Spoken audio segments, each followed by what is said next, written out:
Hi friends, ഇന്നലെ രാത്രി നല്ല മഴയായിരുന്നു. അതേപോലെ തന്നെ ഇന്ന് രാവിലെയും നല്ല മഴയായിരുന്നു കേട്ടോ.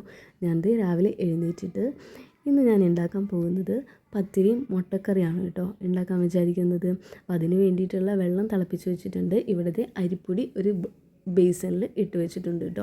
ഇനി അതിലേക്ക് കുറച്ച് ജീരകവും ചേർക്കണം. ജീരകം ചേർത്താലാണ് കേട്ടോ പത്തിരിക്ക് നല്ല സ്മെല്ലുണ്ടാവുക. അങ്ങനെ അതിലേക്ക് ജീരകം മാത്രം പോരാ, കുറച്ച് നാളികേരം കൂടി ചേർക്കണം.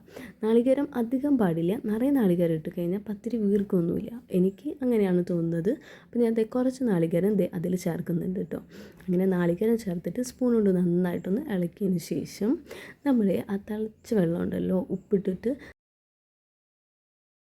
അങ്ങനെ ഈ അരിപ്പൊടിയിലേക്ക് ആ തിളച്ച വെള്ളം ഒഴിച്ചിട്ട് നന്നായിട്ട് സ്പൂൺ വെച്ചിട്ട് ഇളക്കി കൊടുക്കണം. എല്ലാ ഭാഗവും നന്നായിട്ട് തട്ടണം കേട്ടോ. വെള്ളം നന്നായിട്ട് മിക്സ് ചെയ്തിട്ട് സ്പൂൺ കൊണ്ട് ഇളക്കിയിട്ട് അവിടെ വെക്കുക. അതങ്ങനെ ചൂടാറുന്ന വരെ നമ്മളൊന്ന് വെയിറ്റ് ചെയ്യുക. ഇപ്പം നമ്മൾ കുഴയ്ക്കാൻ പോയി കഴിഞ്ഞാൽ നമ്മുടെ കൈക്ക് പണി കിട്ടും.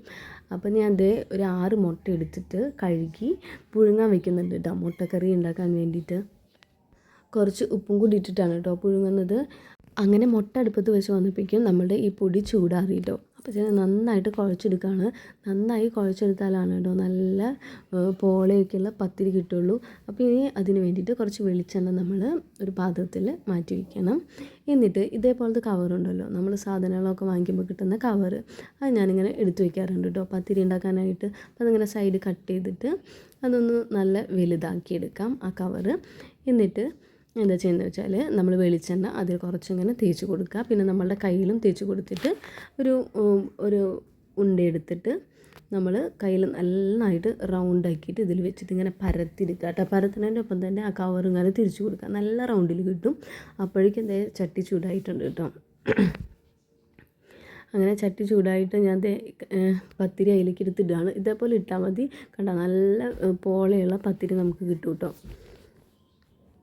അങ്ങനെ നമ്മുടെ പത്തിരി ഒരു സൈഡിലായിക്കൊണ്ടിരിക്കുകയാണ്. അപ്പോഴത്തേക്കും പത്തിരിക്ക് വേണ്ടിയിട്ടുള്ള മുട്ടക്കറി തയ്യാറാക്കണം. അപ്പോൾ അതിന് വേണ്ടിയിട്ട് ഇഞ്ചി, വെളുത്തുള്ളി, സവാള, പച്ചമുളക്, തക്കാളി അതൊക്കെ നന്നായി വഴറ്റിന് ശേഷം മല്ലിപ്പൊടി, മഞ്ഞൾപ്പൊടി, മുളക് പൊടി, മസാലപ്പൊടി ഇതൊക്കെ ചേർത്ത് നന്നായിട്ട് വഴറ്റി കുറച്ച് വെള്ളം ഒഴിച്ച് തിളപ്പിച്ചതിലേക്ക് മുട്ട മുറിച്ചിടുകയാണ് കേട്ടോ. മുട്ടയിൽ നന്നായി എരിവ് ഇതൊക്കെ പിടിച്ചതിന് ശേഷം അതിലേക്ക് തേങ്ങാപ്പാൽ ചേർക്കുകയാണ്. തേങ്ങാപ്പാൽ ചേർത്തതിന് ശേഷം കുറച്ച് മല്ലിയില, പിന്നെയും കുറച്ച് ഗരം മസാലയും കൂടി ചേർത്ത് നന്നായിട്ട് തിളപ്പിക്കാം. അപ്പോൾ നമ്മുടെ മുട്ടക്കറിയും റെഡി ആയിട്ടുണ്ട്. അപ്പോൾ പത്തിരി മുട്ടക്കറിയാണ് കേട്ടോ ഇന്നത്തെ ബ്രേക്ക്ഫാസ്റ്റ്. അപ്പോൾ എല്ലാവർക്കും വീഡിയോ ഇഷ്ടമായി എന്ന് വിചാരിക്കുന്നു. ലൈക്ക് ചെയ്യുക, ഷെയർ ചെയ്യുക, കമൻറ്റ് ചെയ്യുക. ബൈ.